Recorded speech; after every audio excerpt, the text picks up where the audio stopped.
Hello, everyone. Welcome back to the Every Calorie Counts podcast. Today, we have a very special guest, and I'm super excited. All my fellow bikini girls out there, you'll probably be very excited to hear that we have Celeste Rains-Turk on. She has her master's in clinical mental health counseling. And is the host of Confessions of a Bikini Pro podcast. Better check that podcast out. Has all the pros that you want to hear from on there. But hello, Celeste. How are you? Introduce yourself, and I'm excited to get into it. Yeah, I'm excited too. Thank you for the sweet words. And you nailed that master's degree name. It's honestly a tough one and it's a tongue twister. So I got I'm it. I got it. impressed. Yeah, so Confessions of Bikini Pro is how a lot of people probably will maybe recognize my voice or know me, but the work that I do is oriented towards helping competitors build more than just a body. So that means we are really applying mental health principles to the life of an athlete without telling them that they can't achieve their fitness goals. Because that's my main qualm is like a lot of competitors or people in the fitness industry do think that in order to have a healthy relationship with food and your body that you have to give up competing or you have to stop like you have to stop having a goal for fitness. It's like Mm-hmm. yet the first thing a counselor says when you walk in their Yeah, I was room just if gonna they say don't that. know you, exercise, nourish your body well. It's like okay, Mm-hmm. so there's levels to this. So that's really like my focus. And the podcast is what brought that out. The podcast is what Oh let yeah. me see, hey, build more than just a body. That was my mission since 2015. But it was 2018 when I started the podcast and realized, wait a minute, these stories, like this is who I want to be helping, Mm-hmm. bodybuilders. That's who this applies to. And that's when everything just kind of kept rolling naturally. Awesome. Do you mind if I ask how old you are? No, I don't mind that at all. I am gonna hesitate on this because I'm like, how I just had a birthday. I'm 27. And you know when you stop, you hit 25 and you're like, I forget how old I am. Yeah, 27. I don't Alrighty. remember 25. I'll take So your you word said for it. 2015 is when you started like your whole mission, build more than just a body. Is that like right after school? Literally in so I graduated high school early and in high school at the last bit of my time in high school, all I was doing was trying to sell nutrition and training programs. Yeah. And just like $50, let me just practice, let me see. Um, so I trained a lot of the people from my school and was launching an online business at the time. And then originally I was going to study, and I did study for like, I got an associate's with an emphasis in nutrition and dietetics because that's what I was going to go get my bachelor's in. After about, I want to say a year of that, I was like, I don't want to study this. I only care, like, I don't really care what people are eating. Like, I'm not passionate about that. I want to know why. I want to help them change. I want to help them understand themselves, to appreciate themselves. And I was enthused by all the psychology, philosophy, life development, wellness classes that I was like, okay, I would rather invest money into my business.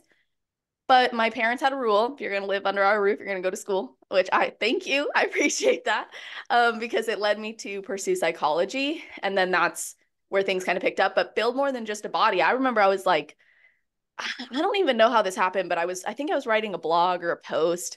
And I was like, what am I trying to tell people? And I had some different business mentors.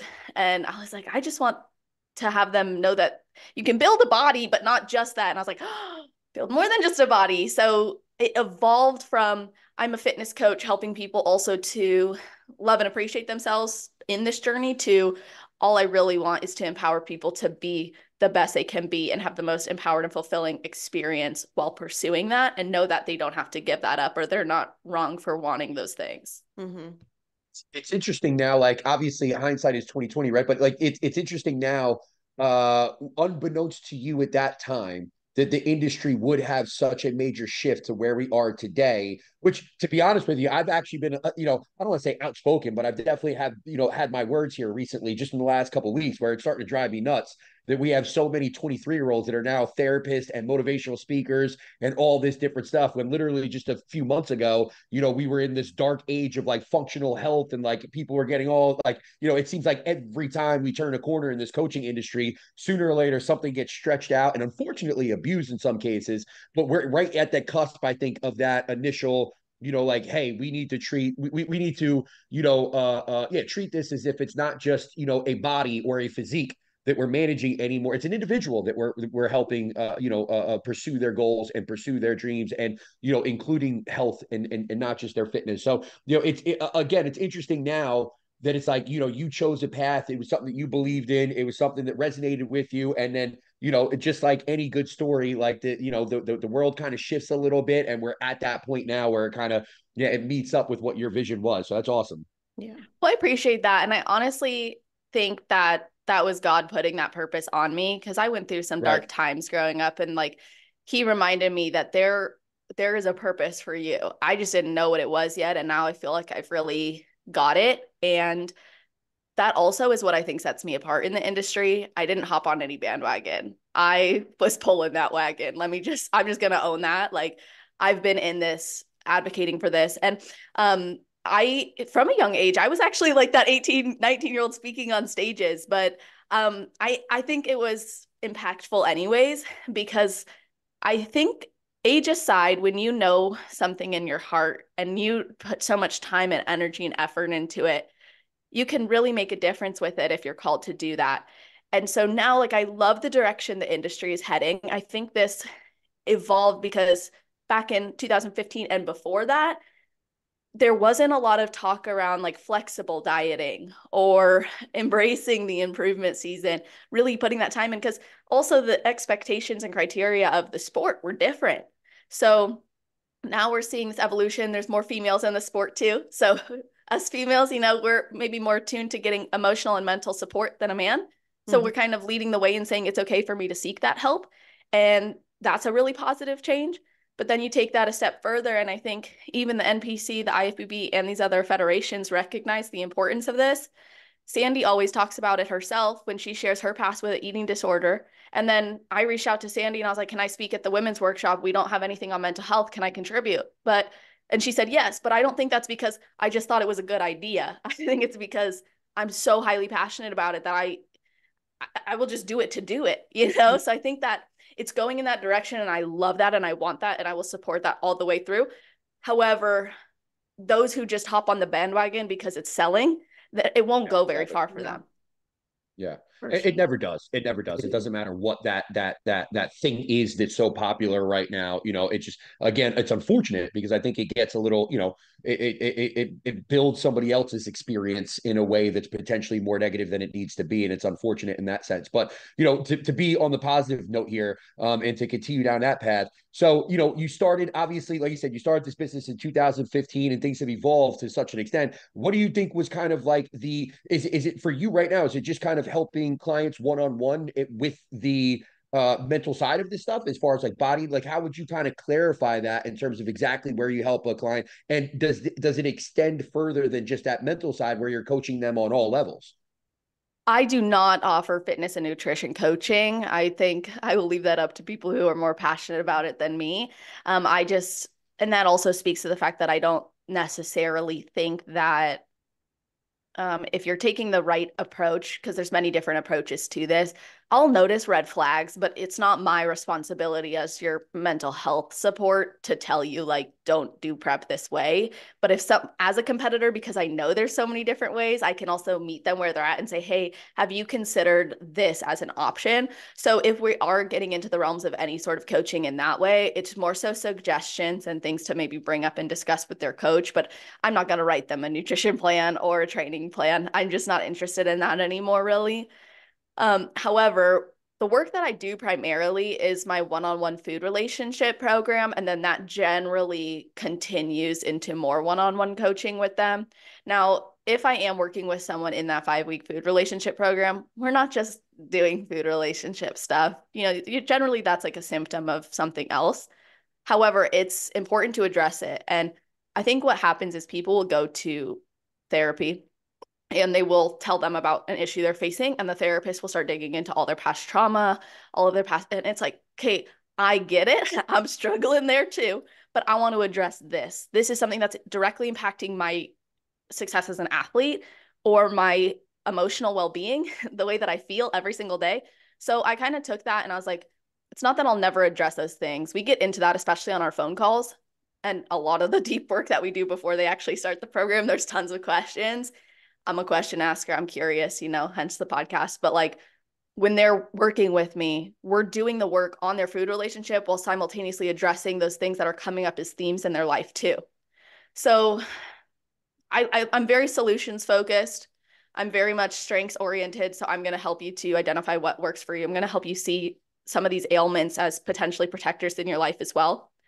And then beyond that, it's not just one-on-one. I have the on-demand mindset coaching platform. That's a group type of setup. Anyone who's ever worked with me one-on-one and anyone who's a member of that platform gets to have a group coaching call with me every single month, whether that's a workshop or a connection time. It's really awesome. I have some people all the way from like 2018, my first year in this, to now.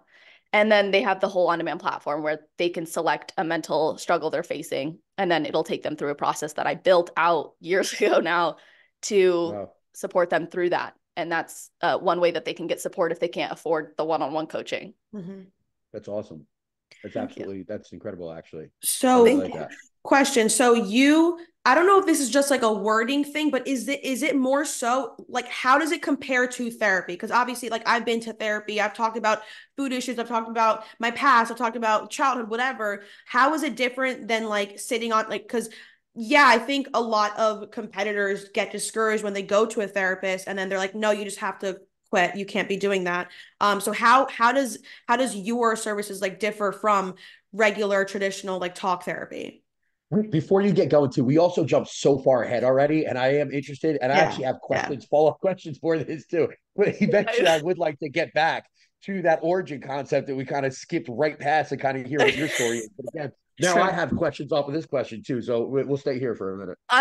You guys have me, so I will briefly expand on the therapy question, and then we can go back to any of your questions about that or the origin. So as far as therapy goes, it's such a good question. So I don't sell my services as therapy. I actually recommend some of my clients continue to go and get therapy.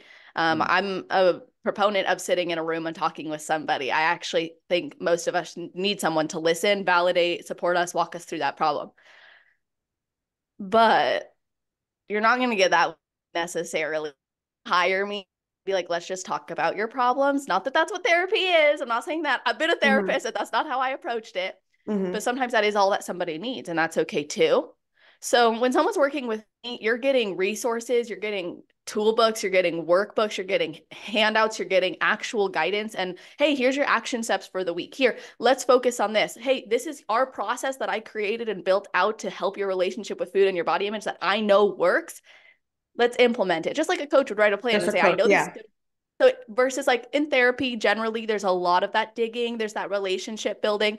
I'm still building a relationship with my clients. I just like to believe that because they recognize that I understand them as a competitor. They don't have to explain themselves. You don't have to explain a macro. You don't have to explain why you're working out as much as you are.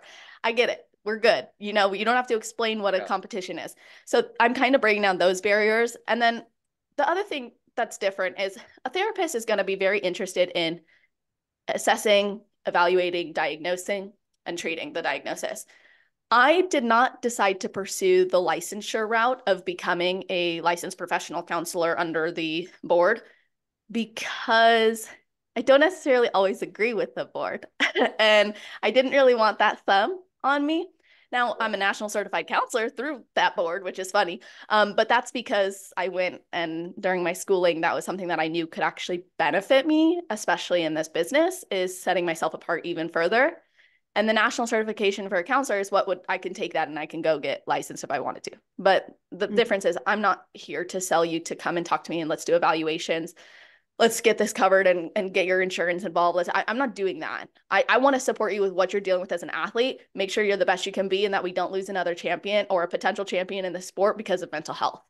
So you're not going to sit and just talk with me, although I do that.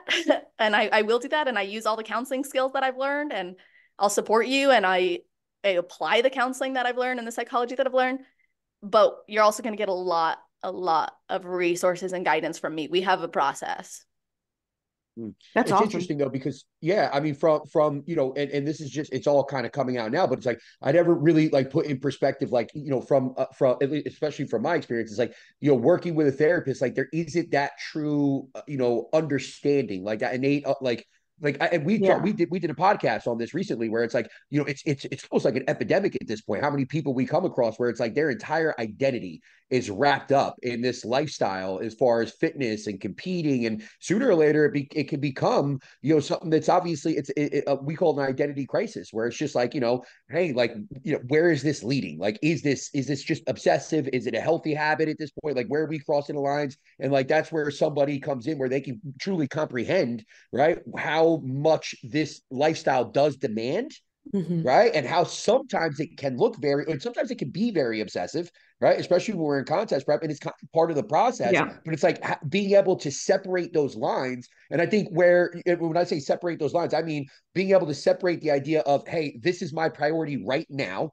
Right. But then after this period of time, I can put more back into who I am as an individual outside of this realm. And that's, off season, et cetera, et cetera. Right. So it's like having somebody that can sit across from you and comprehend that, on that very level, it could be so impactful versus somebody, and I don't want to use the word judging, but somebody that can't possibly comprehend what we go through, trying to help us through a process that, again, they just can't comprehend. You know what I mean? Like it really is kind of like, now that we're talking about and opening up about it, it really is like that's got to be a big part of that entire process and those conversations. If it's not, I don't see how that could be really helpful for somebody in terms of their longevity within the sport. Yeah. That's so true. And I see sometimes and I do want to advocate for the fact that I do believe in therapy. And I Of also course. and I advocate for the fact that some people will come to me and they're like, it's not food. I want to work on this relational struggle. That's great. But like you said, when you're I've had people, and I'll just say this straight up, I've had people who want to work with me and then they're like, oh, okay, well, I'd rather go to someone who can cover my insurance. I'm like, by the time your insurance covers the sessions they'll cover, you'll have educated a counselor on bodybuilding. Unless that counselor is taking that extra step to learn about what your experience is. Like, I know as a counselor, I worked with people, I knew nothing about what they did. What did I do? I went and I researched it. I've worked with a rock climbing team and I do mental health for their team. Similar struggles to bodybuilders, So, but it's about understanding these people. And so, yeah, there is a value in being able to work with someone who gets it. And my experience as a competitor is going to be different than another competitor's experience. But Hmm. because I understand competing, I'm not applying my bias to somebody else. Some people don't want to continue to compete. That's totally fine. Some people are not ready to even think about that. That's not my job. My job is to meet you where you're at. Whether that's I'm thinking about competing, I have competed, I'm kind of jaded right now, but I'm tempted to get back into it. Like, I'm going to meet you where you're at, but yeah, you won't have to explain yourself. Yeah, yeah, because I mean, and you're right. Like there are experiences can range, right? I mean, like think about that. I mean, from support systems to just somebody's their own individual genetic abilities, right? There might be a completely and totally different process within somebody's prep, and obviously we know how far somebody has to go, in their environment and their lifestyle. That's going to lead to some of the outcomes that we see on a mental health standpoint. But it's also like there's some things that are just part of the process. Like you understand what being food focused is as you get closer to a prep. You understand, yeah, what that kind of like almost like hyper anxiety is like when you just can't find the ability to relax there. And then, like I said, it's a very interesting thing when you start to really break it down to those finer details and really think about that difference, because again, like you said, there's still it's kind of like you know like a physician versus a nutritional coach. You know what I mean? Like, yeah, you might not get the nutritional advice that you really need or is really going to be very supportive from going to the doctor, but yet that nutrition can play such a big role in terms of your everyday health, your preventative health, your long-term health, right? And it's like, again, you might not get, but you can get that through your nutrition, but there's only so far nutritionist is going to be able to go in terms of your overall health. That's where you need to see a doctor. So it all works together. I think my last question here is, so is there an opportunity? How do you feel about working with, especially obviously it's up to the client and how they feel, because there's some personal things that are being discussed between you and the client. But is there times where you have kind of like a conversation where it's like, hey, Marina's your client, Marina is my client, right? And I maybe I'm even, recommending Marina to you. But then I also want to make sure as the coach that like we're not, going against maybe the work that Celeste and Marina are doing. Like, is there a meeting of minds there? Can there be, based on the client's wants and needs there, in terms of That's a a good three-way question. conversation we can have? Yeah, to I make sure was that we're wondering maybe that on the as right path. well. And like, obviously, you have your own coach too, and like how that works as well. I want to know. Oh yeah, so that'll be Yes. the next question then. I don't have an allegiance to coaches. I have an allegiance to athletes, is kind of how I like to look at it. I'm going to work with my client, but I work with coaches too. Like, let's be real. This is a team effort. It Yeah, takes a village. And I will never share something that a client without a client's permission. And I will sure, sure. never, but if they say, hey, I want you to be able to communicate with my coach about what we're doing, is that going to be cool with you? I will say yes, as long as I don't feel like it's impeding on your coach and client relationship. Why do I say that? Well, because what's going to be more helpful? A client learning how to communicate with their coach, or a client asking me to communicate with their coach? Mm, So I also seek to empower the client to learn how to communicate what it is that we're doing. I want them to have an understanding of why we're doing it, but you're not going to find me telling an athlete in prep to like do exposure therapy with Oreos or with a cookie or something unless they've discussed it with their coach. It's just, I'm not going to do that. Um, you're going to find me though in improvement season. If I see an athlete who's like constantly trying to follow this strict prep protocol, and I'm like, where are you getting this? Why does it have to be this way? Well, I'm trying to be perfect like I was on prep. I'm like, can you talk to your coach about your expectations in improvement season versus prep so I have an understanding of what it is we're working towards? So I like to encourage communication. Now, I have had coaches reach out to me regarding their athletes, and I'll loop the athlete in. I'm like, hey, can I talk to your coach about this? Yes. But I'll be straight up, it's rare. Most of the times there isn't that need, but I like to put coaches' mind at ease. And I even have it in my FAQ. It's like, is this going to affect the work I'm doing with my coach?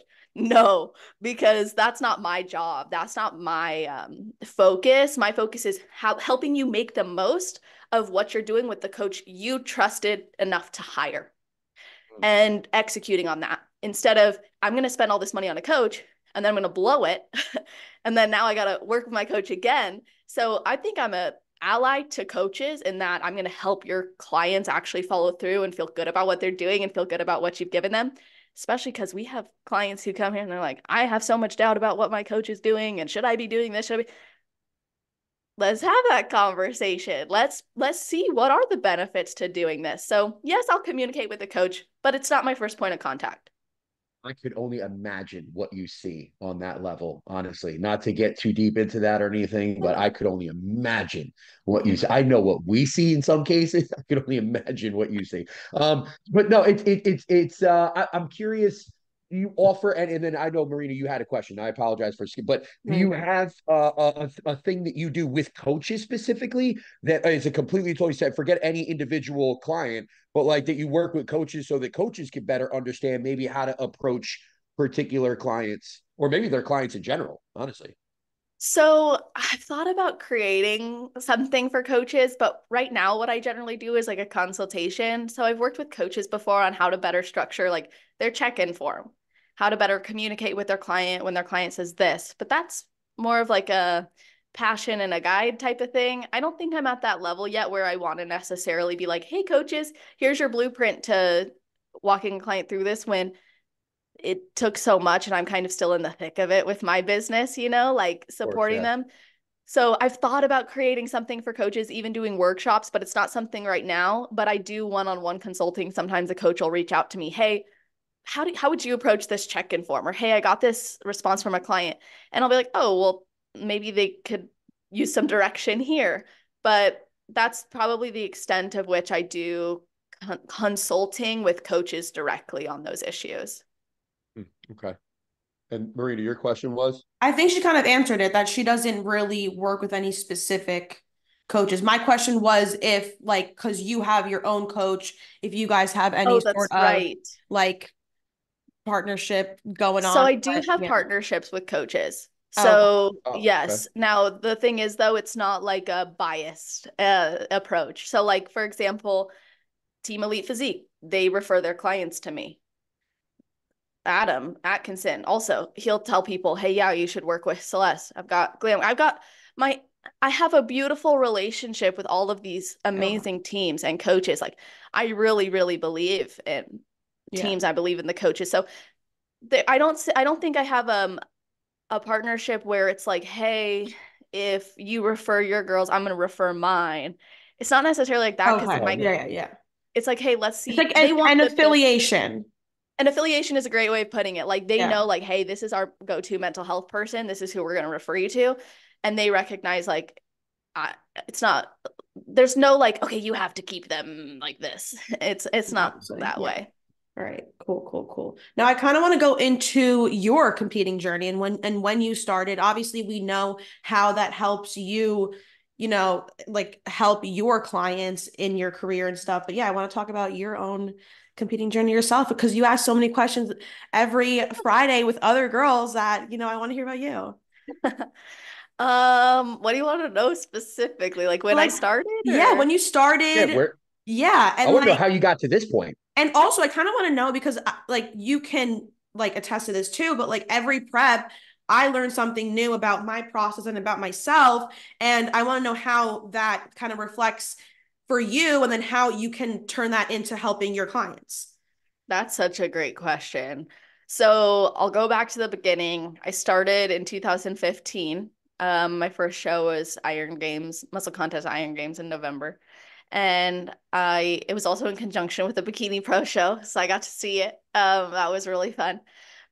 And I think that probably planted a seed in some way. And then I became the jaded competitor after that show because I Yeah. was too focused on the outcome than I was the process. The process, served as a justification for my already existing avoidance towards my underlying mental health issues. So the process allowed me to sweep under the rug the reasons why I wasn't eating what I was eating or why I was demonizing certain foods or why I was always at the gym. Like it was almost like it became the thing that I use as an excuse for disordered pathways, but it Mm-hmm. also relieved a lot of those disordered pathways too because I used to be like, I have to work out after everything that I eat. And if I have a snack, it's this many workouts. And if I have a full meal, it's this many. Like that used to be me. And I would binge from like midnight to midnight type of a situation on a cheat day.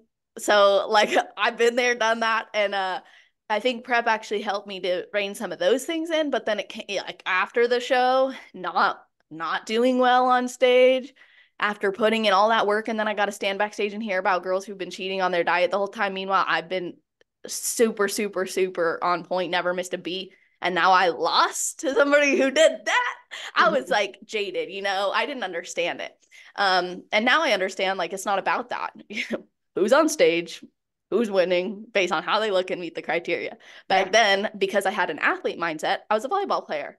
So for me, I'm like, if I show up If you work early, if hard, the hardest, you win. Yeah. you win, you're going to be the starting player. You're going to be the team captain. You're going to be the MVP. But in bodybuilding, it's not like that. You can be the MVP outside of the stage, and you could be in the sea of 16. So I definitely saw that challenge. Then I became a jaded competitor. So what is a jaded competitor? It's the person who says bodybuilding ruined me, and they take Mm-hmm. no personal responsibility. So then I learned, oh wait, I'm still living the bodybuilder lifestyle. Meanwhile, I'm like saying that competing ruined me.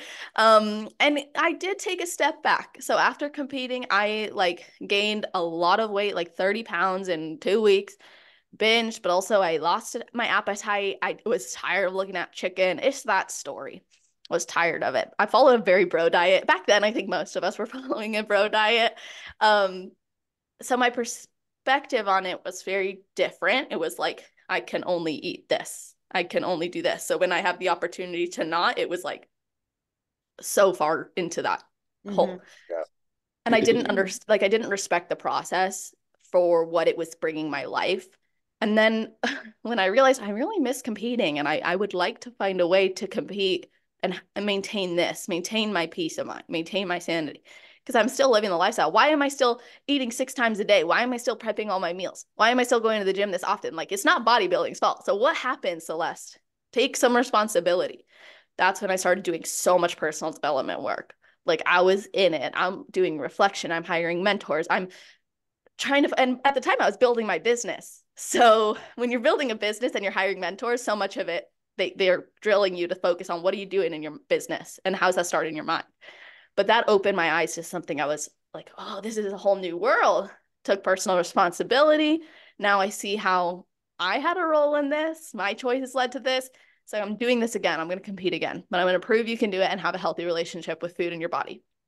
Because after the show, it's like judging my body constantly. Throughout the show was constant body checks.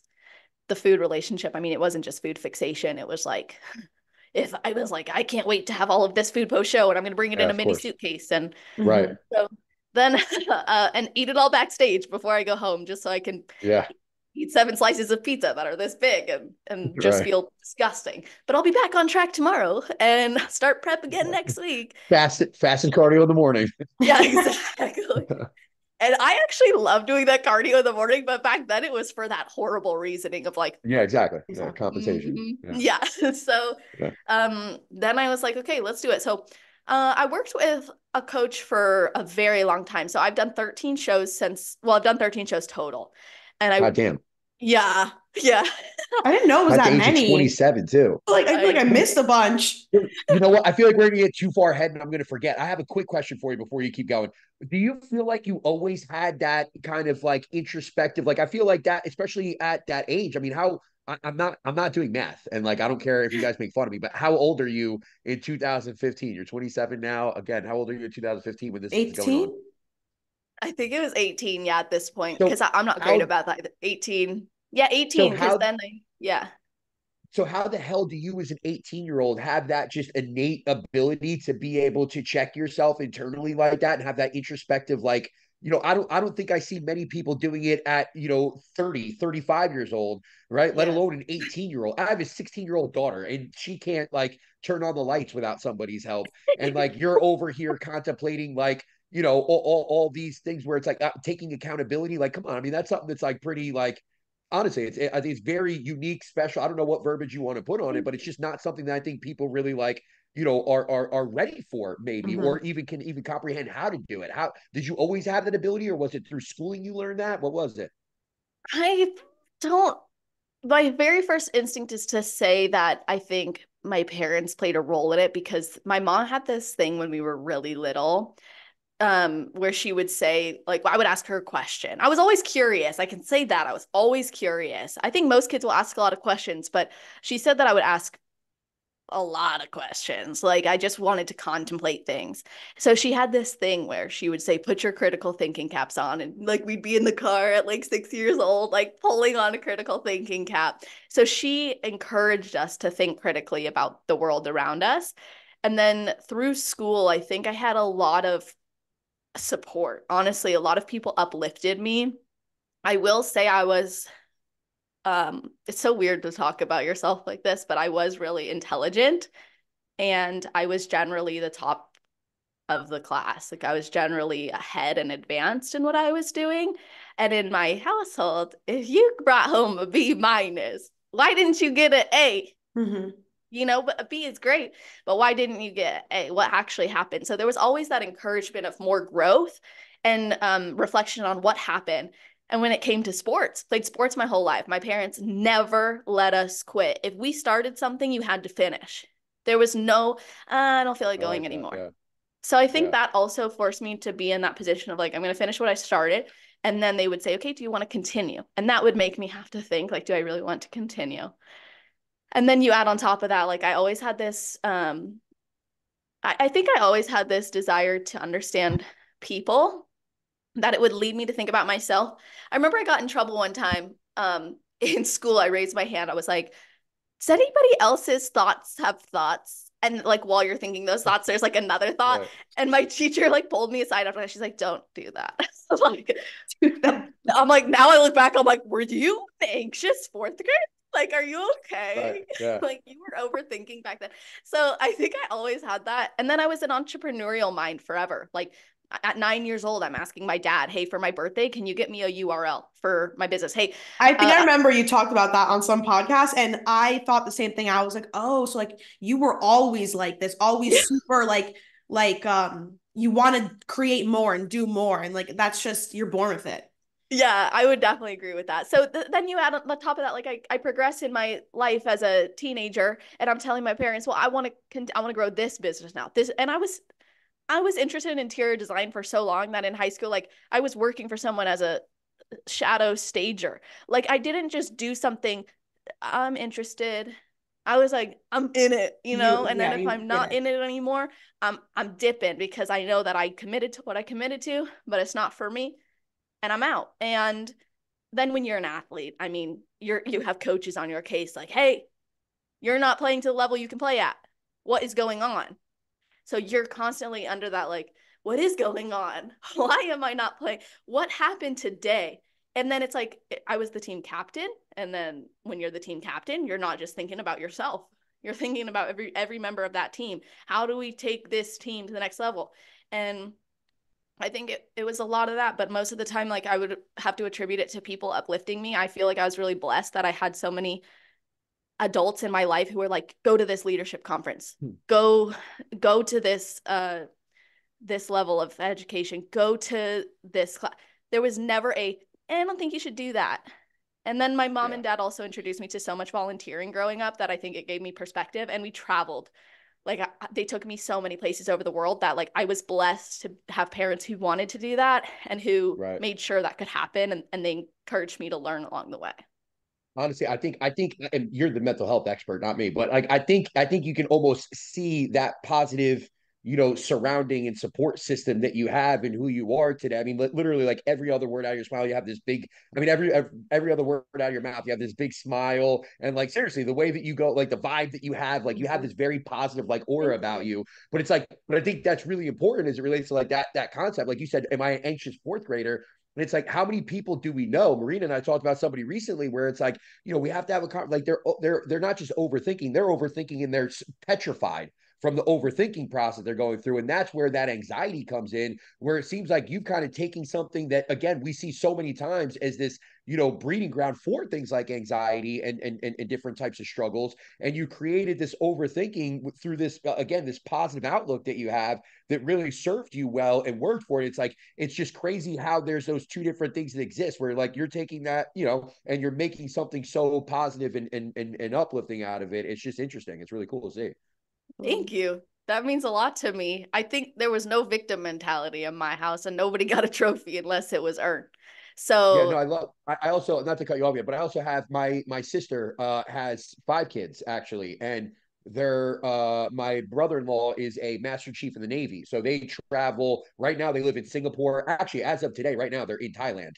But they wow. live in Singapore right now. Yeah, they lived in Japan, Ireland for a little while. They travel all over the place, but they also have a very well-structured household. I mean, obviously you have a master chief in the Navy, but you also have my sister actually has her master's in children education. So she actually homeschools all of her kids, right? She's I very didn't know this, Tim. That's so cool. yeah. So my niece Lily is 16 years old. I have my daughter's also, well, Lily's 17 now. She just turned 17, but my daughter's 16 years old. And like you could see, not to throw myself under the bus here, there's a stark difference. I love my daughter to death, right? Love my daughter to death, but she's a very, atypical Central Jersey 16-year-old that cares about Starbucks and going to, American Dream Mall this weekend. Whereas my niece, Lily, that's traveled the world, she has, again, my sister is not just, homeschooling the kids, but she's also, doing things when she is abroad. So she spent time, teaching kids English when they lived in Spain. She spent time, working at the different churches in Japan and having these different church groups with the kids and all that different stuff. So Lily's always been kind of like her assistant through all this. So her daughter, my 17-year-old niece, has always been kind of her assistant, and has kind of grown up, being the I don't want leader, but like helping to take care of all these other kids and teach and learn and be a part of that. And you could see that in who she is. Last time I saw her just a few months ago, she was the one that was, this 16-year-old little girl that's waking up at 5 a.m. to go do yoga, sunrise yoga on the beach. And like, she has all these plans that she's doing for herself. She had two jobs at the time. And it's like, it's just, I just think that environment is so important as you're growing up. And it really does, and people talk about it all the time. But again, as a parent, I'm seeing it firsthand how important that environment is, and that structure and that family positivity and all that support. It really does, like you could see it on somebody. You know what I mean? Mm-hmm. That's so cool. I love hearing that about your family. And it sounds like there's that difference, but it gets reflected. And then from a child's perspective, there were certain times I'm like, dang, like why, like it feels so hard. Why am I always having to do something? I really just want to eat Trix yogurt on the couch with my sister and dip my Cheetos in it and watch Nickelodeon all day, you know, like, but no, we got to clean the house first. So there's the thing that I think stands out to me too is when you pursue that and you get rewarded for it. So I was heavily rewarded for being myself in my household. And I know that that was a blessing too. Like I wasn't told no about pursuing those things. And like and my dad had this requirement when I was 16. So this is a good timing potentially, but he was like, if you're going to drive, you have to do self-defense classes. So I would be waking up, going and doing jujitsu in the morning. And then I would go to the gym, go to school, coach volleyball, play volleyball. And then it was repeat, repeat. But he was like, if you're driving, you're getting self-defense classes. And that empowered me in many ways as a woman. As well. And it was the hardest discipline I probably pursued, but it grew into a different kind of love. So I like how you can showcase those differences. I also think it's worth noting, like, my life was amazing, and I don't generally talk about the difficult sides of it because I never want to seem like I wasn't absolutely, totally blessed. Yeah. And loved and cared for, because all of those things are immensely true. But there were challenges, and um, I tried to see them as the opportunities and lessons, but sometimes it's hard. Sometimes it's hard, like when you do have so much to like focus on and do, like it can, I think our greatest strengths can often be reflected in our weaknesses as well. If you are thinking all the time about what's next, sometimes you struggle with the anxieties of what will come of it, or you struggle with relaxing into what is. So I'm grateful that I was taught to try to see the good, I guess, and see how that affected me. Even if it meant sometimes I felt invalidated with what I was struggling with. For So sure. now we got to go backwards again. We got to digress again because I still want to hear you now. So now you're going into your second show, and you're trying to kind of almost position yourself differently going into this second show. Am I right in terms of like the mental outlook and what you're actually actively mentally trying to avoid certain pitfalls that you had during the first show? Am I painting that right? You are. Yeah, that would be correct. And I wouldn't say the approach in prep was that different than my first prep. It was still that pretty strict approach, which I think no matter how you approach bodybuilding, you're going to have to be really lasered in on it, whether it's macros or a meal plan or whatever. But yeah, and then after that show, I was like, this was probably a mistake, but I wanted to prove it to myself that I could reverse and do good. Granted, throughout these years, like I wasn't given a reverse plan. It was like, follow your plan in reverse. That's what it was. And I'm like, Right. I don't, yeah. And I was like, I don't think so. So after that season, I really learned how to incorporate a variety of foods, but then I was with the same coach for a very long time and I loved them like family. And then I realized like my base was building outward. So yes, I've done 13 shows, but what do I really have to show for it? I guess you could say. Why was I didn't need to do 5 shows in a season when we already knew I needed to grow.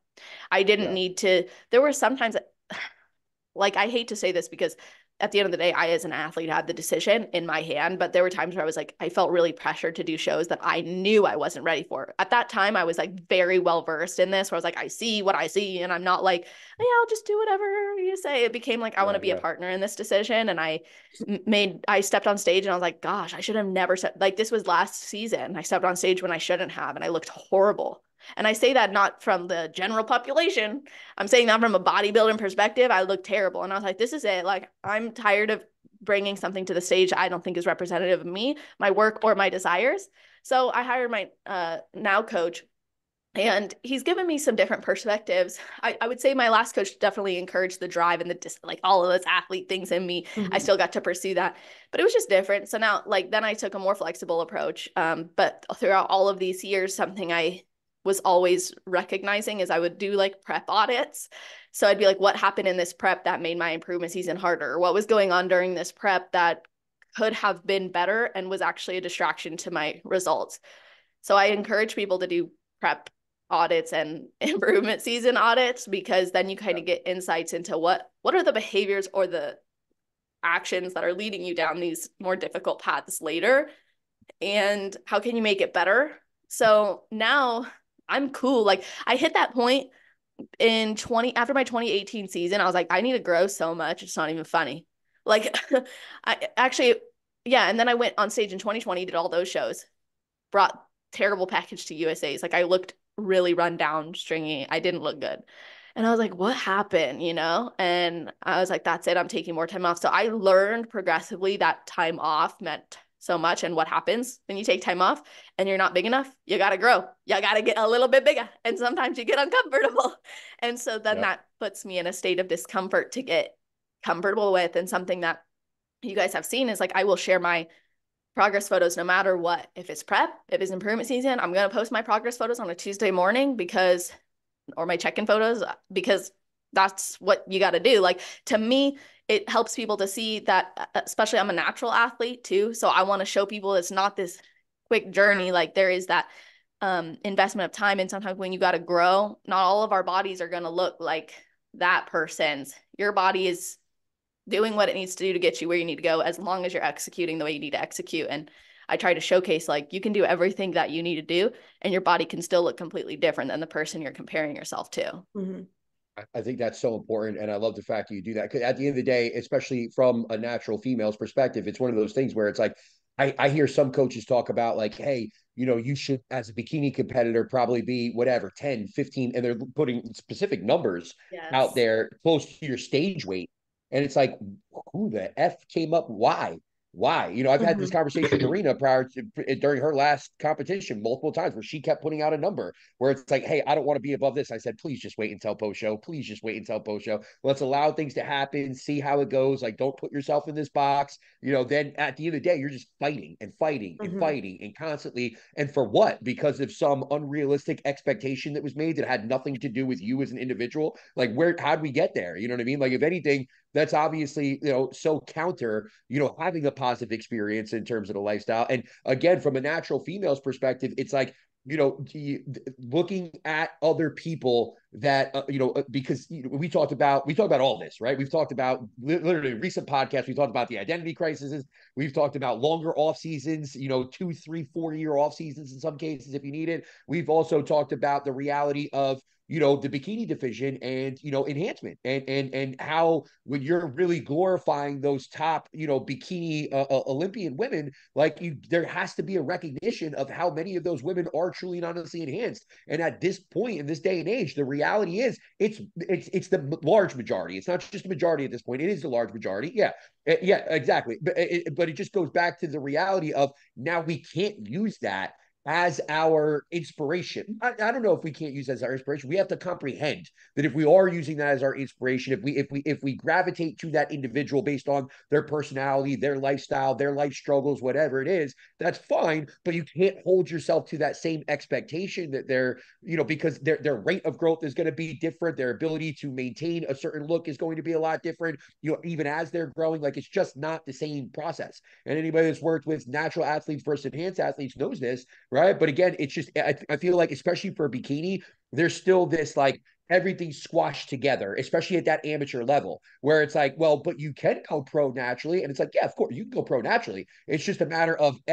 even at that level, which we're not talking about bikini Olympians anymore, but going pro naturally still to this day is like, what is that? I don't know what the number. None of us know the number, but maybe it's 1 out of every 5 women are natural that are going pro at this point. So again, still the large majority are enhanced. But again, now at the amateur level, though, you can be a very good, local amateur athlete that's winning overall shows naturally. Yes, but again, there's just this. I feel like everything's kind of squished together because of what you can do as a natural athlete in the bikini division. But then again, there's also like what is the highest level of competition where those women at. And again, it's just one of those things where it's like in men's bodybuilding, it's just like a thing where it's like, yeah, listen, you can't be natural and be a good man. It's not going to happen. You know what I mean? Yeah. So again, but again, it stretches back to the conversation that we can have here, and ultimately a female's relationship with their body, the relationship with the food that they have, the relationship with the training that they have, and all of that kind of comes together at a certain point. So, yeah, I don't know where I was going on that. That was a little bit of a tangent. I apologize, It but was a yeah, great tangent. I was gonna say I think it fits, right? It's No, still, yeah, it's it still. was it was it was tandem to everything. But I had a good question for you too, and I forgot. Go ahead, Marina. Where are you going? I didn't have a Oh, I question. got it. I Okay. got one. So now I'm curious. Again, I feel like I'm all over the place here. I wanted a timeline. We're all over that goddamn timeline, but I think we got out what we wanted to get out. Yeah. I just have a question for you, given your position, right? And again, not necessarily your bias, maybe, but given your position within the industry and how you're helping everybody, like, do you think that there is this, um, how should we look at meal plan? Let's just say meal plans versus macros. Give us Celeste takes. What's Oh, I Celeste takes actually have on a this? good one too. I'm writing it down before I forget. But go ahead. Go ahead. Celeste takes on meal plans versus macros. My take is if you are executing on either of those with a level of intention that considers how it's benefiting your life outside of the end result and physique, it's going to be a healthier approach than if you just execute on macros mindlessly and on autopilot, or if you just execute on a meal plan autopilot mode. My thing is if you have a macro plan and that works for you, great, but macros have their downsides as well. A macro plan, you're going to be thinking constantly about what macros are in this food and is it going to help me meet it? Now I got to play macro Tetris. And generally, most of us end up making a meal plan with those macros anyway. And then when it Yeah. comes to a meal plan, like I would say, there's physiological things that I've noticed as a competitor, like it's better to have variety. That's what I've noticed up until that end point of the prep when you want to control for every variable. But that's why I think it's about intention, because no matter what, as a competitor, you have to be focused. So to me, the thing is if you're going to follow a meal plan because it makes your life easier, don't let that be an excuse for going on autopilot mode. Because then as soon as that show's over, maybe you want some more flexibility, you're not going to know how to think about food because all you've done is plug it into MyFitnessPal or cooked it in the microwave with your after prepping it for the last month. So that's my take on it. Do what works best for you and is most sustainable for you. Be open-minded to changing that approach. And the only way you can be open-minded to changing an approach is by staying mindful and intentional with why you're following that approach. I like Good it. one. Good one. Good. I like Yeah, it. I think that's it. So often it's very black and white. I think sometimes with people with macros and meal plans, but I don't. Coming from my background, the first coach I ever had was a macro based coach, and it ended up screwing with me big time. And that led to a whole bunch of binging issues, and then again body relationship issues and all that different stuff. And yet I'm still trying to figure out how I can fit a half gallon of ice cream into my macros at the end of the night when I'm in a off season, right? And it was like the only That's way right. that for me at the time for me to get past that, it was like, I need a meal plan. I have to be structured. I have to have a meal plan. And it's like, and then as a coach, I went back and forth from this concept of, macros are best. And then it was, wait a second.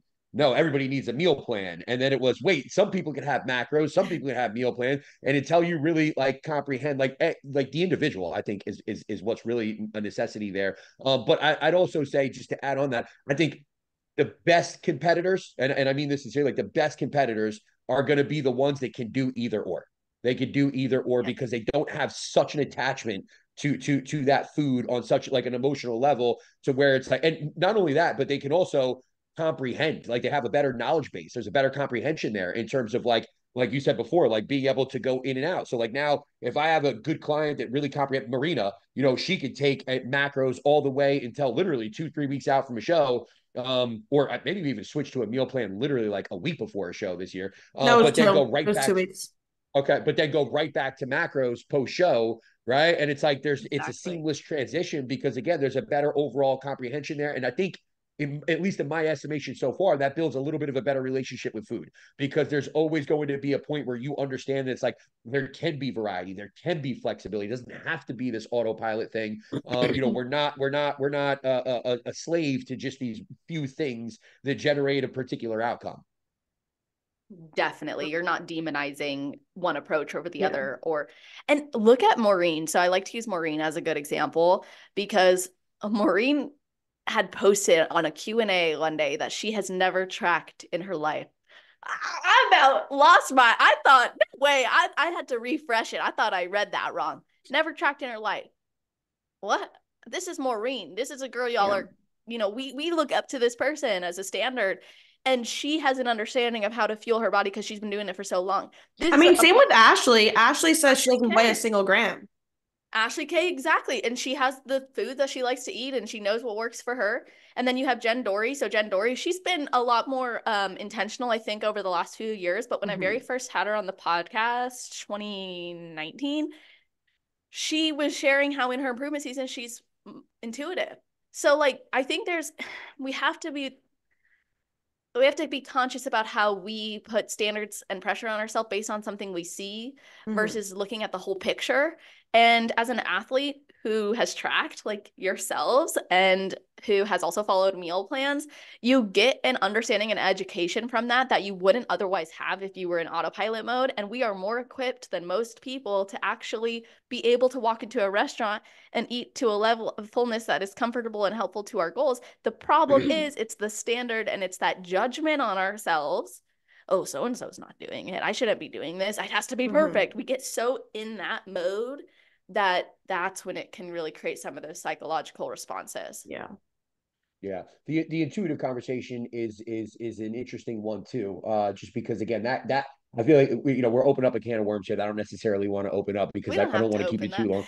Yeah, I'm just saying it's so like there's so it can go either way. You know what I mean? Like I also see so many people that are like, I want to intuitively eat. And it's like, okay, but like, are you there yet? Like, are you really there yet? Because I also think, again, that relationship they have with their body, the expectations they created for themselves might be the interference there in terms of them actually being able to intuitively enjoy that process. And again, I think even that with macros and meal plans and whatnot, there's always this, direct correlation to the way that my body looks, and it's like, hey, you can't do that. Like that's not fair to whatever that vehicle is that we're using to be like it's not that. Is it your off season, is it the calories that you're taking, whatever. But the bottom line is it's like we attach so much of that emotion, so much of that feeling that we're having at that time with whatever that vehicle is that we're deciding to go with.